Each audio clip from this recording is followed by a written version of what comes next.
Now, whatever you think you know about Prince Andrew, you're probably wrong. A new book suggests King Charles' younger brother is more depraved. The British palace is in turmoil after a new DNA confirmation linked to Prince Andrew sent shockwaves through the nation.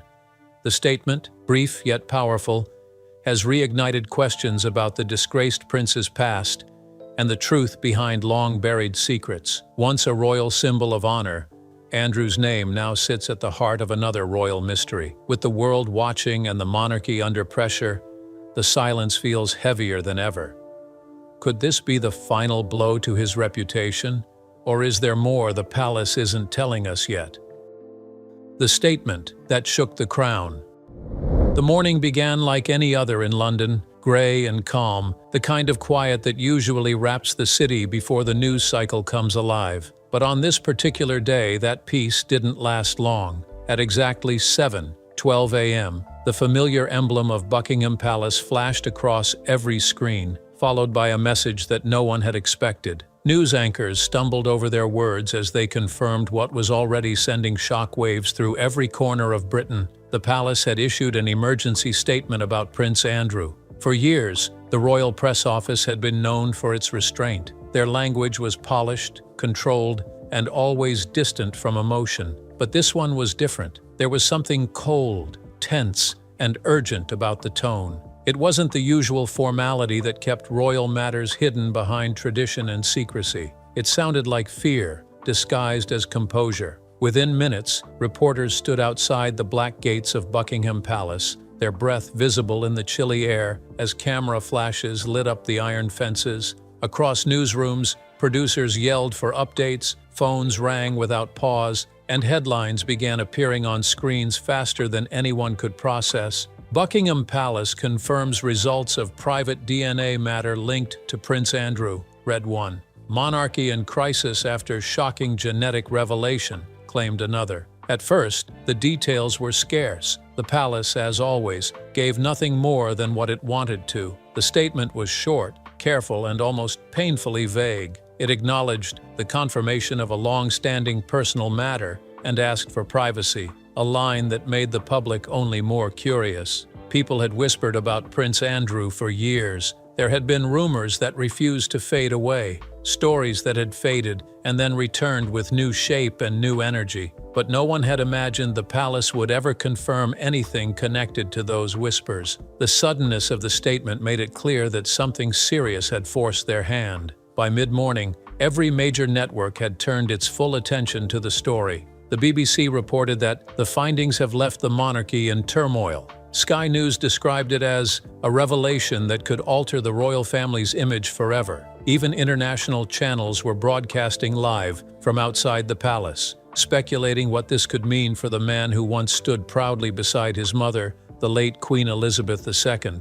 In homes, cafes, and offices across the United Kingdom, the reaction was immediate. Some people gasped, others laughed bitterly, saying it was only a matter of time. On social media, hashtags like Royal DNA, Prince Andrew, and Palace Statement trended within minutes. Memes appeared almost instantly, mixing humor with disbelief. But beneath the jokes, there was a deep sense of exhaustion, a feeling that yet another royal scandal had reopened wounds that never really healed. Commentators filled morning talk shows with their theories. One analyst said softly, "If the palace has chosen to speak, it's because they couldn't stay silent any longer." Another suggested it was an attempt to control a story that was about to spiral out of their reach. Across the world, the story grew bigger. American anchors called it the DNA bombshell, while European papers used words like crisis, betrayal, and reckoning. The idea that blood, the very thing that defined royal lineage, could now be the reason for the monarchy's humiliation felt poetic to some and tragic to others. Inside the palace, sources described a tense silence. Staff who had worked for decades said they had never felt such unease. Another said he was devastated but defiant. The palace, however, spoke no further. Their decision to keep details under wraps only fueled speculation. Who was involved? What exactly had the DNA confirmed? And how long had they known? Each unanswered question only made the story grow darker and more personal. Ordinary people who had once defended Andrew began to change their tone. Those who had dismissed past rumors now said there must have been truth in them. The revelation didn't just reopen public anger toward him, it reignited distrust in the entire royal system that had protected him for years. News programs replayed old clips of the Duke smiling beside his mother, his confidence radiating during happier times. They showed footage from official ceremonies, his medals gleaming under the palace lights, and compared it to recent images of him, shoulders slumped, eyes tired, no longer the confident prince, but a man cornered by his own past. As hours passed, the palace's words were repeated on every broadcast. This is a deeply personal matter concerning the Duke of York. The family asks for understanding and privacy as they navigate this challenging period. It sounded polished, but behind its surface was a quiet panic. The language was cold, as if crafted to contain a fire that was already out of control. It said everything and nothing at once. An apology without admitting guilt, a confession without details. Evening came, and the story only grew. Crowds gathered outside royal residences, cameras flashing against the darkening sky. In living rooms, people debated what it all meant. Some wondered aloud whether the monarchy could ever recover from another blow like this. But what were they hiding about Prince Andrew all these years? Prince Andrew, from hero to outcast, long before his name became a shadow over the royal family, Prince Andrew was one of its brightest stars. In the early years, he was known as the Queen's handsome and confident second son, the one who carried the sparkle of youth and the energy of a soldier. Newspapers called him the Action Prince, and people loved the way he smiled so easily, waved with excitement, and seemed more relaxed than his elder brother Charles. To the British public, he was charming, adventurous, and full of promise. He served bravely during the Falklands War, flying helicopters and returning home with stories of courage that made him a hero in the eyes of many. For a time, he was everything a modern prince should be: bold, loyal, and proud of his service. Young women adored him. The press followed his every move, and even his mother, Queen Elizabeth II, was said to have a special fondness for him. Some insiders quietly called him her favorite son, a title that seemed to follow him through the years. Andrew had what others in the family didn't, a sense of confidence that bordered on arrogance. He enjoyed attention, and the spotlight seemed to follow him wherever he went. He attended parties, mingled with celebrities, and moved through royal circles with the kind of ease that often raised eyebrows among the more reserved members of the family. But in those days, no one saw it as a problem. The world loved a charming prince, and Andrew knew how to play that role perfectly. Then came Sarah Ferguson, the red-haired woman who changed his story forever. Their wedding in 1986 was a grand celebration watched by millions. The public adored them. They laughed together, whispered jokes during formal events, and seemed genuinely in love. The couple brought laughter into a monarchy that was often accused of being too serious, too cold. For a while, Andrew and Fergie were the royal family's most relatable pair, and their two daughters, Beatrice and Eugenie, became symbols of that young royal hope. But fame has a cruel way of exposing cracks, and the charm that once made Andrew popular began to turn against him. His naval career took him away for long stretches of time, and his marriage began to suffer under the weight of distance, pressure, and temptation. The tabloids, always hungry for royal drama, began to feast on stories of their marital troubles. By 1992, their separation was announced, and the dream of the perfect royal couple came crashing down. The once admired prince now seemed reckless, disconnected from responsibility, and increasingly surrounded by the wrong people. His business ventures were poorly managed, his friendships questionable, and his public image began to sour. Behind palace doors, it was said that the Queen tried to guide him, but Andrew was stubborn. He believed he could handle everything on his own. He continued to travel, often accepting invitations that raised eyebrows. There was a sense of arrogance, as if he thought his royal blood made him untouchable. As the years passed, his reputation faded further. While Prince Charles devoted himself to royal duties and charity work, and Princess Anne kept her quiet dignity, Andrew drifted. He became known less for his royal service and more for his questionable lifestyle. He attended lavish parties, stayed close to powerful figures with complicated reputations, and made decisions that distanced him from the respect he once enjoyed. By the 2000s, whispers had grown louder. Stories of his luxurious taste, controversial friends, and dubious connections filled the newspapers. The public began to see him not as the brave naval hero of the past, but as the problem prince, a man whose choices constantly embarrassed the monarchy. And yet through it all, his mother never stopped protecting him. When photos surfaced of Andrew with people whose names later became symbols of scandal, the damage was immediate. The monarchy's careful image cracked. News outlets began questioning why the Queen's son was always surrounded by controversy. Andrew tried to appear calm, attending events with his daughters, smiling at photographers, pretending nothing had changed. But the truth was that everything had. He was no longer invited to certain high-profile royal occasions, and when he did appear, it was brief and carefully managed. In photos of the royal balcony where generations of the family had stood proudly waving to the public, Andrew slowly began to disappear. He moved further toward the background, until one day, he wasn't there at all. By the late 2010, his downfall became complete. His name was once again tied to a scandal so severe that the palace could no longer protect him. The Queen, though heartbroken, had to make the most difficult decision: to remove him from royal duties altogether. She stripped him of his military titles, his royal patronages, and even his right to represent the crown in any official capacity. The statement announcing his removal was short but powerful. It said the Duke of York would no longer carry out public duties and that his roles had been returned to the Queen. For the British public, it was a long overdue moment. For Andrew, it was humiliation. He retreated into silence, living quietly at Royal Lodge, away from the cameras that once adored him. Friends said he rarely went out. Those who visited described him as withdrawn, still insisting he had done nothing wrong, still refusing to admit how much damage he had caused to the family's reputation. In the years that followed, Andrew became more of a ghost than a prince.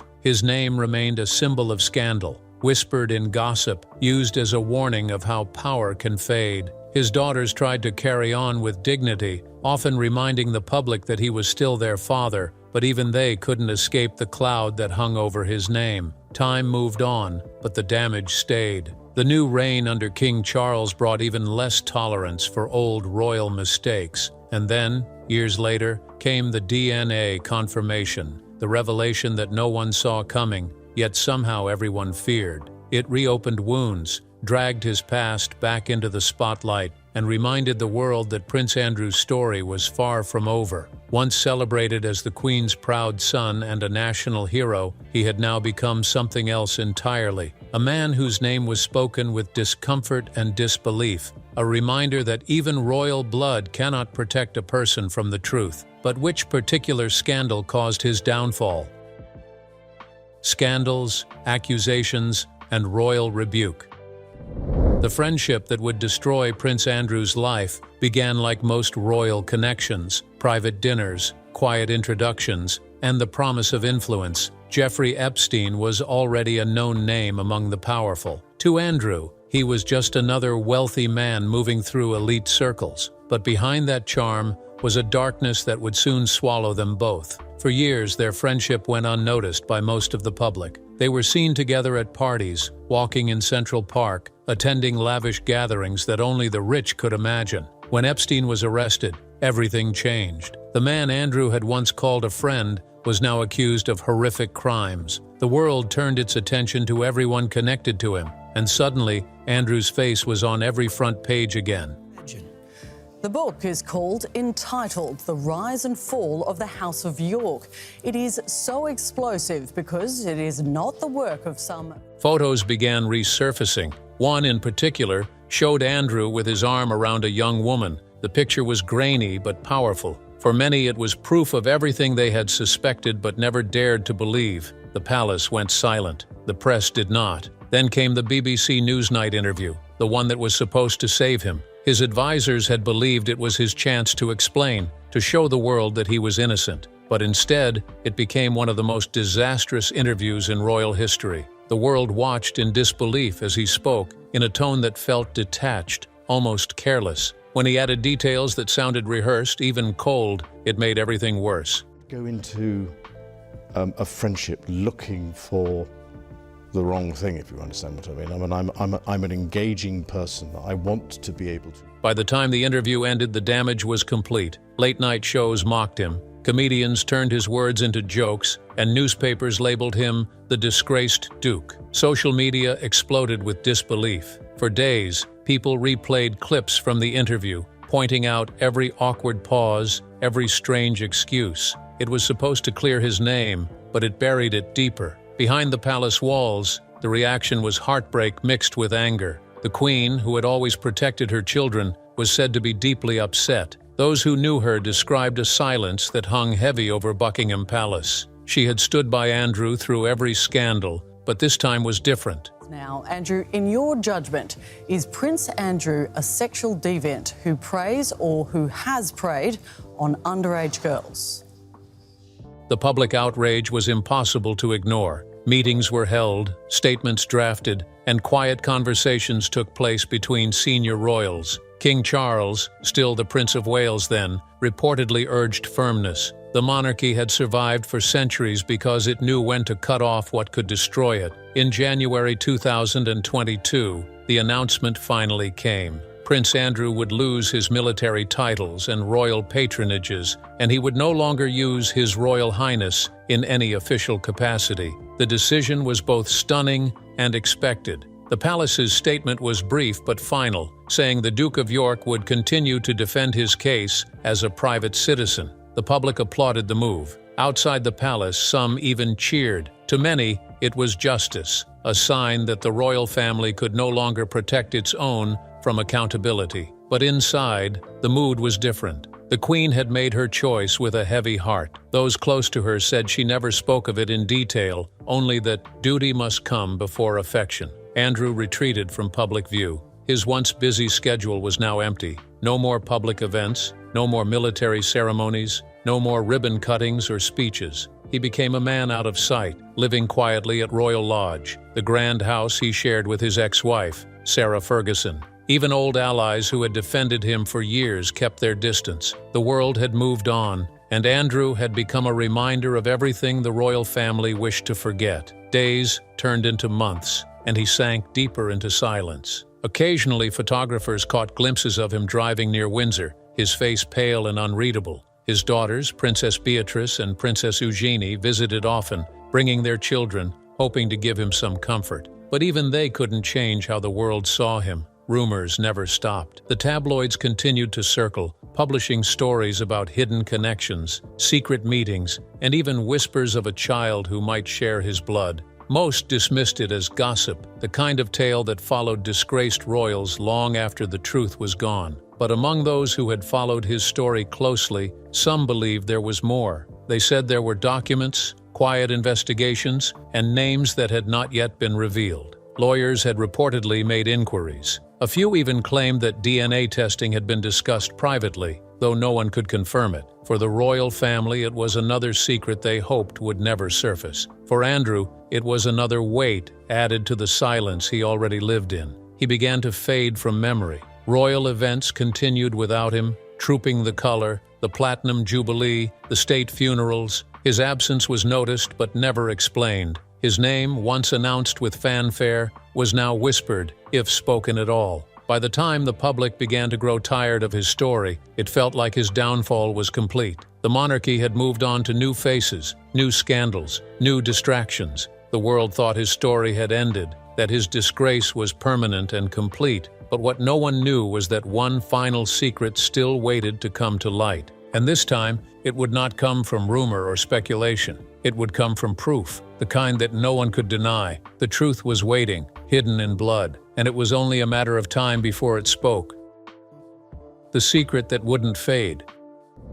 It started quietly, almost like a forgotten rumor that refused to stay buried. Years after Prince Andrew had stepped back from royal life, a letter arrived at a London law firm. It came from someone who claimed to have evidence, not of scandal or crime, but of blood. At first, no one took it seriously. People had claimed royal ties for generations. Some were after attention, others after money. But this one was different. The writer didn't ask for fame or wealth. They asked for recognition, and they had something that made people listen. Documents, timelines, and photographs that placed them near Andrew decades ago. But the claimant didn't stop. They sent letters, reached out to lawyers, and eventually approached the media. Every time they were ignored, they pushed harder. Then came the part no one expected, the request for a DNA test. At first, it sounded absurd. The royal family had faced wild stories before, but this one came with persistence and precision. It was no longer a rumor whispered at dinner tables.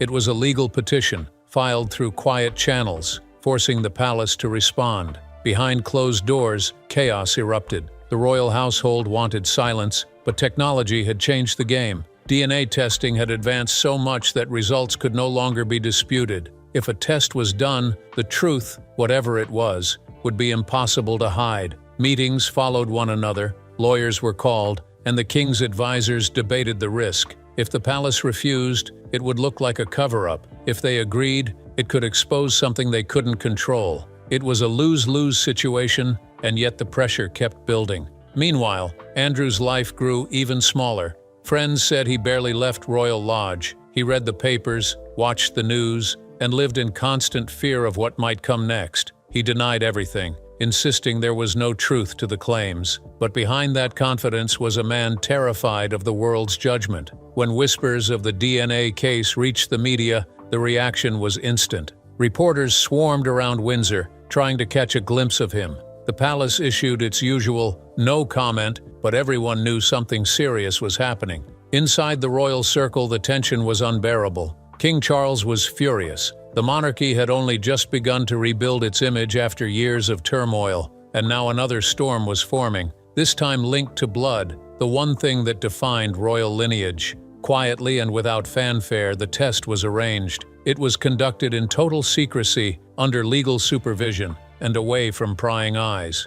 Only a handful of people knew the exact details. The results were sealed, sent directly to the palace, and guarded like state secrets. Those who saw the findings described the atmosphere as cold and heavy. The truth was undeniable. The whispers, the rumors, the years of denial, it all came to a breaking point. The palace had no choice but to prepare for what would follow. Lawyers drafted statements, public relations teams rehearsed possible responses, and royal officials debated how much of the truth should be told. Andrew, upon hearing the confirmation, reportedly went silent. Some said he wept, others said he refused to believe it. The final decision was made late at night. The palace would release a statement. It would be brief, careful, and deliberately vague, but it would confirm that a DNA test had been conducted and that it had concluded a long-standing private matter. As dawn broke over London, the royal gate stood still, but inside the walls trembled. Decades of silence had finally met science,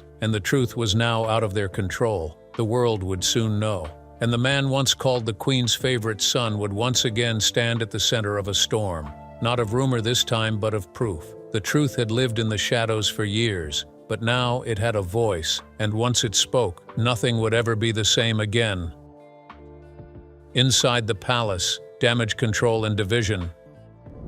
The DNA results were no longer a rumor whispered by tabloids. They were real, confirmed, undeniable. The family had faced scandals before, affairs, divorces, leaked tapes, even betrayal, but this was different. This was blood. It touched the very roots of royal legitimacy, and that made it dangerous. By early morning, the palace gates were surrounded by reporters shouting questions that no one dared answer. Inside, the atmosphere was tense, the air heavy with unspoken dread. A private meeting was called. An urgent consultation, the palace press secretary called it, though everyone knew what it really was: crisis management. King Charles III entered the room first, calm but visibly burdened. His face was pale, and his usually steady hands fidgeted with a pen. He had weathered public storms all his life, but this one involved his brother, the same brother he had once defended, then distanced himself from, and now had to contain. "We must protect the institution," he said, his voice low, carrying the weight of the crown more than ever. Prince William sat stiffly across from him, eyes dark with frustration. The heir to the throne had long feared this day. To him, Prince Andrew represented everything the modern monarchy tried to move past: secrecy, privilege, and entitlement without accountability. "This will undo everything we've worked for," William said, barely hiding his anger. "The public already doubts us, and now this?" His words cut through the silence like a blade. Princess Anne sat quietly beside them. Her composure never faltered, though her expression was grave. "Then we must act, not react," she said firmly. "No emotion, no hesitation. We issue a statement that is measured and final. No explanations." The less said, the better. She had seen the monarchy bend but never break, and she intended to keep it that way. Prince Edward was there too, shoulders hunched, looking far older than his years. He had always been the peacekeeper, the quiet brother who avoided scandal. Now, shame hung heavy in his chest. "He's still family," Edward murmured. "We can't just cast him aside like he's a stranger." Charles turned toward him slowly, eyes tired but resolute. "He made his choices," the king replied, the voice of someone who understood how quickly public sympathy could vanish. "Charles," she said softly, "you know what must be done. The monarchy can't survive another wave of pity. The statement must come from strength, not guilt." Outside the meeting room, aides rushed between phones and printers. Drafts of possible press releases were scattered on a table, each one more cautious than the last. "The palace acknowledges," one version began. Another tried to soften the blow. "This is a deeply personal matter concerning the Duke of York," yet no wording felt safe enough. Everything sounded like a confession. When Andrew finally arrived, escorted by his private secretary, the tension in the room thickened. His face was flushed, his eyes sharp with defiance. He had always been proud, even when cornered. "You're not going to parade this like some circus," he snapped, slamming his hand on the table. "It's my life, my business." William leaned back, disgust clear on his face. "Your business stopped being private the moment you disgraced this family," he muttered. Andrew's glare shifted from one sibling to another. "You all think you're saints?" he said bitterly. "You think I'm the only one with skeletons?" Charles stood, his patience thinning. "Enough," he said, voice raised for the first time. "This is not about who has secrets. This is about the survival of the crown. You've put that at risk, Andrew, whether you admit it or not." For a long moment, no one spoke. The ticking of the clock echoed through the heavy silence. Anne was the one who finally broke it. "We can't delay," she said. "The press already knows more than we think. The statement must go out before the speculation spirals." Camilla nodded in agreement. "If we stay silent, they'll write the story for us." And so, the final decision was made. The palace's communication team gathered the fragments of royal restraint and wove them into a single, carefully worded statement. It would neither confirm nor deny the deeper implications, but it would acknowledge what couldn't be hidden anymore. By evening, the official release was ready. The wording was cold, deliberate, and stripped of emotion. Buckingham Palace can confirm that matters relating to the Duke of York have been subject to a private and conclusive DNA assessment. This remains a deeply personal issue, and the royal household will not provide further comment. When Charles signed off on the final draft, his hand trembled slightly. He handed the paper to his aide without another word. "Make it public," he said quietly. The statement went live at 8 p.m. sharp. Within seconds, the world erupted. News tickers flashed, phones buzzed, social media exploded. Inside Buckingham Palace, the family watched in silence from separate rooms. William stood by a window, jaw tight, as headlines appeared across the screen. "DNA confirmation rocks the royals." Anne sipped her tea slowly, her face unreadable.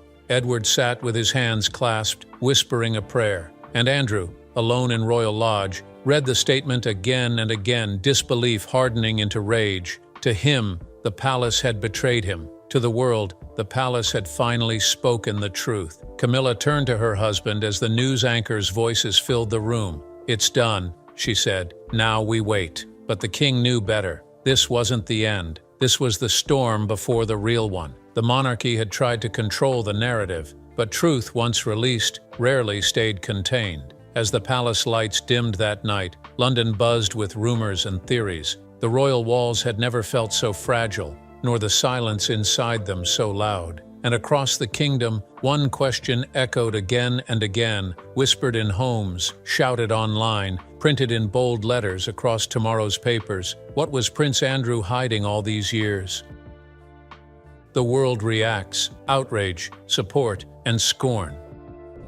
The statement from Buckingham Palace had barely settled before the world erupted into chaos. Overnight, television screens flickered with breaking news banners, and the sound of anchors' urgent voices filled homes from London to Los Angeles. The words DNA confirmation were repeated so many times that by dawn, even those who didn't follow royal news were talking about it. By sunrise, reporters stood outside the palace gates, their breath visible in the cold air as they shouted into microphones. This is being described as one of the most significant royal scandals in decades, one BBC correspondent said, his tone both somber and electrified. Across the Atlantic, CNN opened with a single chilling line: "The monarchy is in crisis again." Social media platforms lit up like fire. Hashtags like #RoyalDNA, #Prince Andrew, and #Crown Crisis trended worldwide. Twitter feeds turned into battlefields, one side furious, the other defensive, and everyone hungry for more information.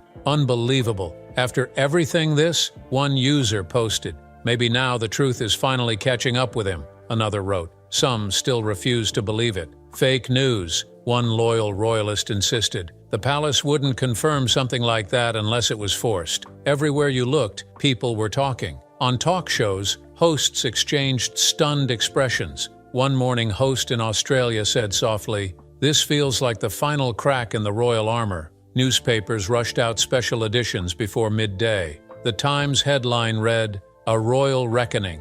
Meanwhile, The Guardian ran a sharper line. "DNA test confirms long-whispered secret. The Duke's hidden past exposed." In cafes across London, people leaned over their tables, whispering. Some spoke with disgust. "He's brought nothing but shame to the family," one woman said, stirring her tea furiously. Others looked saddened. "The Queen would be heartbroken if she were alive to see this," murmured an older man, his voice trembling. It wasn't just the British public reacting, it was the world. In New York, morning shows replayed clips of Andrew's past interviews. In Toronto, a royal historian described the news as a modern tragedy of privilege, pride, and downfall. In South Africa and India, commentators questioned why the monarchy still held such moral weight if it was constantly plagued by scandal. Meanwhile, Buckingham Palace remained silent beyond that one carefully worded statement. Reporters stationed outside waited for more, but the iron gates stayed shut, and no royal face appeared at the windows. "Damage control," muttered one journalist. "They're circling the wagons." Charities began cutting ties almost instantly. A spokesperson for one veterans organization announced, "In light of recent developments, we will be discontinuing our partnership with the Duke of York." Within hours, others followed. Corporate sponsors quietly removed his name from websites, yet amid the outrage, there were those who felt sympathy, not for Andrew, but for his daughters. Beatrice and Eugenie, who had lived their entire lives under the public eye, were suddenly dragged into the storm once again. "They don't deserve this," one commentator said during a live segment. "They've done everything right, and yet they'll carry his shadow forever." Fergie, Sarah Ferguson, was spotted leaving her home in Windsor the next day, her expression tense but composed. Paparazzi swarmed around her, shouting questions. "Did you know, Duchess? Will you stand by him?" One family source told reporters, "They just want privacy. They're struggling to process it all." Within days, the scandal had consumed global headlines. Late-night hosts made biting jokes, tabloids sold out before noon, and online news sites refreshed their stories by the hour. Even political figures weighed in. One member of parliament said during a debate, "The British people deserve transparency from those who represent them, royal or not." For the public, the scandal wasn't just about Andrew anymore. It was about the monarchy itself. People questioned what else had been hidden over the years. "If this could stay secret for so long," one woman said during a live interview, "what else are they covering up?" Andrew was seen only once, driving through Windsor with his head down, refusing to look at photographers. For years, he had clung to the comfort of his title, the quiet walls of Royal Lodge, and the few remaining people who still called him Your Royal Highness. Now, even that felt like borrowed time. His defenders, few as they were, claimed the press was exaggerating, twisting details to fuel outrage. "It's a witch hunt," said one former associate. "He's being punished again and again." But for most, the story was simple. The monarchy had shielded him for too long, and now the truth had finally forced its way through. When the king reappeared days later for a public engagement, the crowd's reaction was mixed. Some cheered politely, others remained silent. Reporters shouted questions that went unanswered. "Your Majesty, do you still support your brother?" Charles gave no response. His expression said enough, weary, burdened, and wary of every camera. Inside the palace, aides monitored the media around the clock. Every headline, every broadcast, every whisper was tracked. The public mood was clear. Anger was rising. Even royal loyalists were struggling to defend what had become indefensible. Internationally, the royal family's image began to fracture. American networks framed it as another blow to the mystique of the monarchy. European outlets spoke of a family trapped between tradition and truth. Even in Commonwealth countries, voices grew louder asking, why should we still care? But beyond all the noise, the headlines, the outrage, the analysis, there was something deeper: exhaustion. The British public had endured years of royal drama, and now this revelation felt like the last straw. Many spoke of disappointment, not surprise. "We expected better," said one elderly woman outside Buckingham Palace, shaking her head. "We always do, and they always let us down." In the days that followed, support for Andrew vanished entirely. The royal family's website quietly removed his section from the front page. He had become, once again, the invisible prince. Still, not everyone believed the story was over. In quiet corners of the internet, discussions grew darker. Some asked if there was more to the DNA test, something the palace hadn't said. Others wondered who the unnamed individual was, the person whose claim had shaken the monarchy to its core. Theories spread fast, but answers remained locked behind palace walls. By the end of the week, London felt different, restless, divided, suspicious. Outside the palace gates, candles and notes appeared, some condemning Andrew, others pleading for truth. "We believed in the crown," one note read, "but now the crown must believe in us." And as night fell over the city, the world waited for what would come next. The DNA revelation had broken the silence, but it had also opened doors that could never again be closed. For the first time in modern history, the people weren't just asking about royal duty or tradition. They were asking something far heavier, far more dangerous. If even royal blood can lie, what else has the monarchy kept hidden? Legacy, lessons, and the future of the monarchy.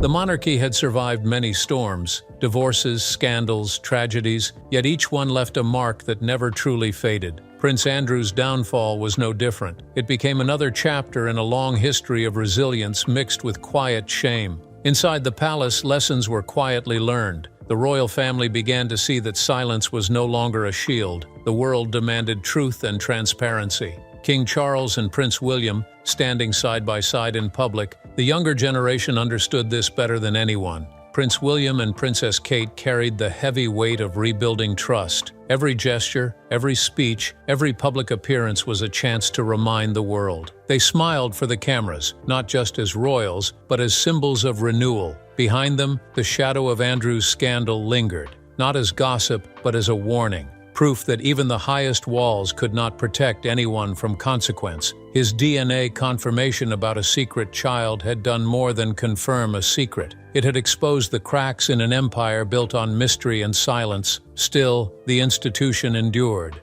The gates of Buckingham Palace remained, tall and proud, though the meaning behind them had changed. The trust once taken for granted was now something that had to be earned. As the sun set on another royal evening, the palace stood against the fading light, beautiful, unbroken, yet quietly changed forever.